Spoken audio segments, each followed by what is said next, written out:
데살로니가전서 2장 9절에서 12절 말씀입니다. 형제들아, 우리의 수고와 애쓴 것을 너희가 기억하리니 너희 아무에게도 폐를 끼치지 아니하려고 밤낮으로 일하면서 너희에게 하나님의 복음을 전하였노라. 우리가 너희 믿는 자들을 향하여 어떻게 거룩하고 옳고 흠없이 행하였는지에 대하여 너희가 증인이요 하나님도 그러하시도다. 너희도 아는 바와 같이 우리가 너희 각 사람에게 아버지가 자기 자녀에게 하듯 권면하고 위로하고 경계하노니 이는 너희를 부르사 자기 나라와 영광에 이르게 하시는 하나님께 합당히 행하게 하려 함이라. 아멘. 할렐루야, 오늘도 좋은 날입니다. 데살로니가전서 2장 9절에서 12절 말씀 묵상입니다. 오늘은 사명자의 마음이라는 제목으로 말씀을 나누도록 하겠습니다. 바울은 데살로니가 교회를 향한 마음을 이전 7절 말씀에서 유모가 자기 자녀를 기름과 같이라고 표현했습니다. 이는 육신의 어머니가 자기 자녀들을 가르치고 양육하는 것처럼 그렇게 부드럽게 사랑하는 마음으로 너희를 권면했다는 것입니다. 그런데 오늘 11절에서는 이렇게도 말합니다. 아버지가 자기 자녀에게 하듯, 즉 아버지처럼 준엄한 태도로 권면하고 경책했다는 의미입니다.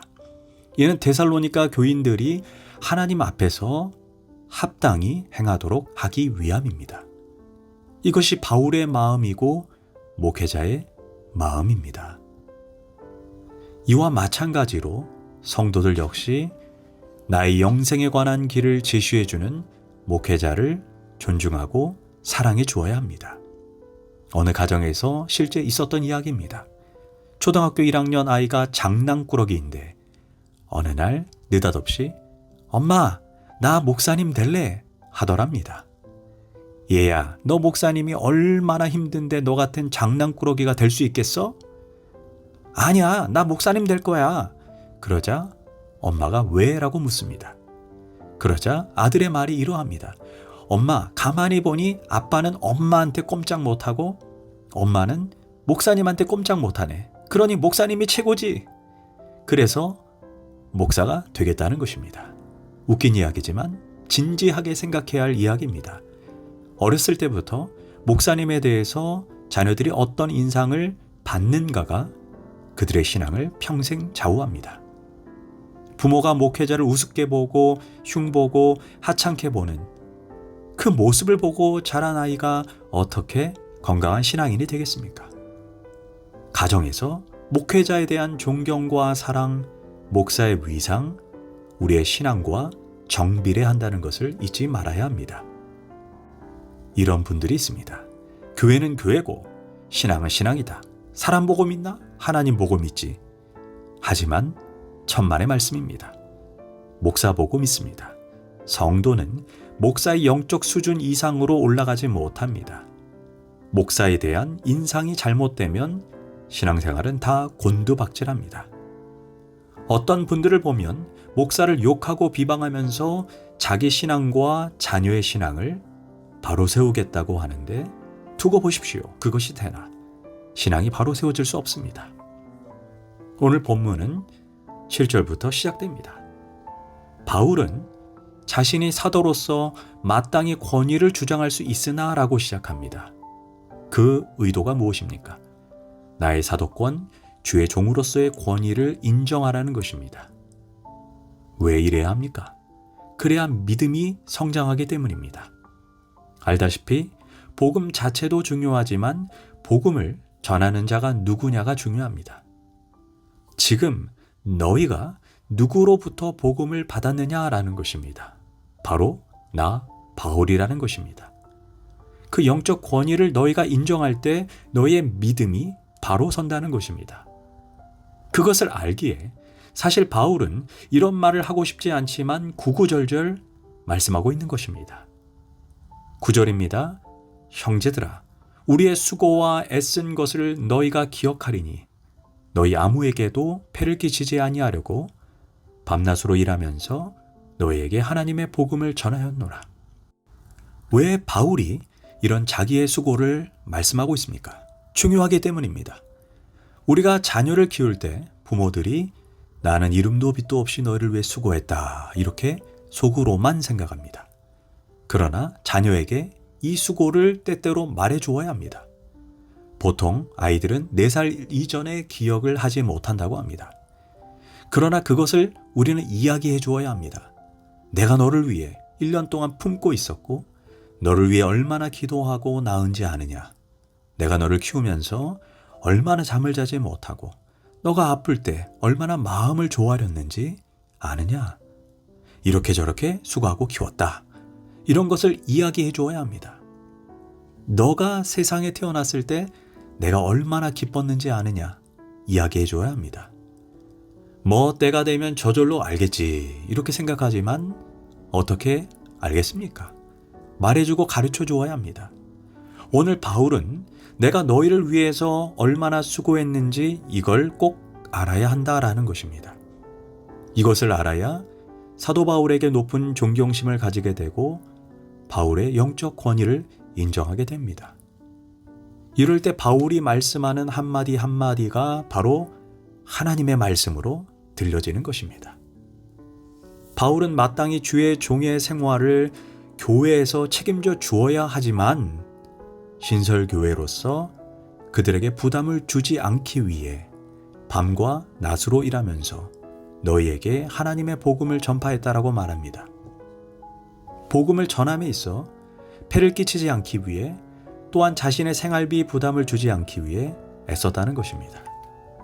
너희에게 갔을 때 조금이라도 뭔가를 받으려고 하는 사람으로 비치지 않고자 애썼다는 것입니다. 사실 복음을 전하는 사람이 순수하게 복음을 전해주는 사람으로 보여야지 가령 신방하고 안수기도 하고 축복기도 하고 돈 달라는 이미지로 보여진다면 속으로 이 사람이 돈 벌러 다니는 건가 기도하러 다니는 건가 이렇게 생각하지 않겠습니까? 복음의 순수성이 사라지는 것입니다.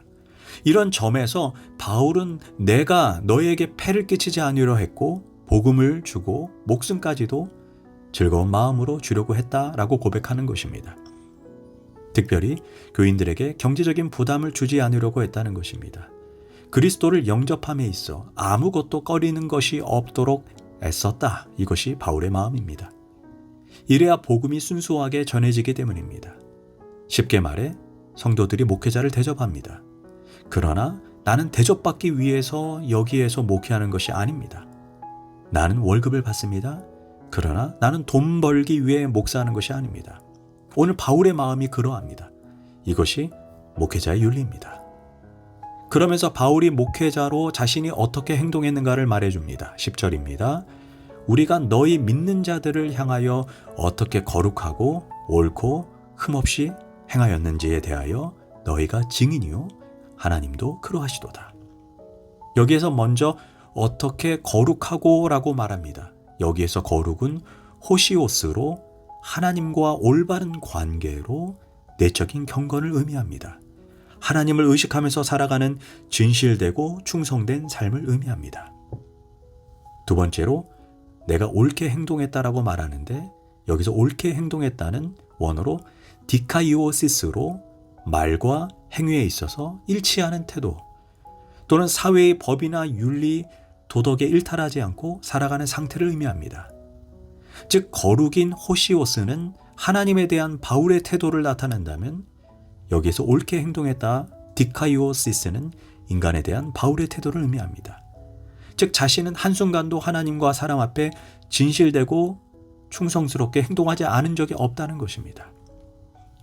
세 번째로 흠이 없이 행동했다라고 말합니다. 여기서 암멘푸토스로 사람들에게 오해를 일으키거나 비난거리를 제공하지 않은 상태를 의미합니다.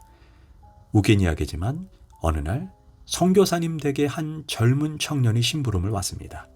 건너방에서 장로님, 목사님, 선교사님이 서로 이야기하는 것을 밖에서 본의 아니게 듣게 됩니다. 들어보니 한 잔 더 하세요, 한 잔 더 하세요 하는 것입니다. 청년이 충격을 받습니다. 아, 이분들이 우리 보고는 술 먹지 말라고 해놓고 자기네끼리는 술을 먹는구나. 이렇게 오해한 것입니다. 원래는 그분들은 차를 마시면서 한 잔 더 하시라고 이렇게 권면한 거였습니다. 그런데 이게 소문에 소문을 퍼져가고 시끄럽게 되었습니다. 이처럼 우리는 본의 아니게 남에게 오해를 사기도 하고 흠잡힐 때도 있습니다. 그래서 우리나라 옛말에 참외밭을 지나갈 때 신발끈을 고치지 말라고 했습니다. 또한 자두나무 밑을 지나갈 때는 갓끈을 고쳐매지 말라고 했습니다. 즉 처음부터 오해받을 만한 일, 흠잡힐 만한 일은 애시당초 하지 말라는 것입니다. 바울은 이처럼 하나님 앞에 거룩하게, 사람 앞에 올바르게, 그리고 사람에게 오해받지 않게 흠없이 행동했다라고 고백하고 있는 것입니다. 이유는 오로지 복음만 깨끗하게 전해질 수 있도록 조심한 것입니다. 그러면서 결론적으로 11절에서 아비가 자식에게 함같이, 즉 너희들에게 내가 본을 보였다는 것입니다. 자녀는 부모의 뒷모습을 통해 배운다는 말이 있습니다. 자녀는 부모의 입이 아닌 부모의 삶을 통해 배운다는 것입니다. 그래서 바울인 내가 너에게 보여준 대로, 내가 들려준 대로 그렇게 말씀대로 살아가라고 지금 충고하고 있는 것입니다. 그래서 12절 결론적으로 이는 너희를 부르사 자기 나라와 영광에 이르게 하시는 하나님께 합당히 행하게 하려 함이라 라고 고백했습니다.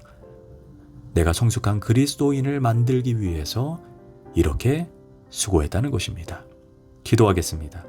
하나님, 목회자는 성도들을 진실로 사랑하게 하고 성도들은 목회자를 진실로 사랑함으로 서로 합력하여 하나님의 나라를 확장하는 일꾼이 되게 하소서. 예수님의 이름으로 기도합니다. 아멘.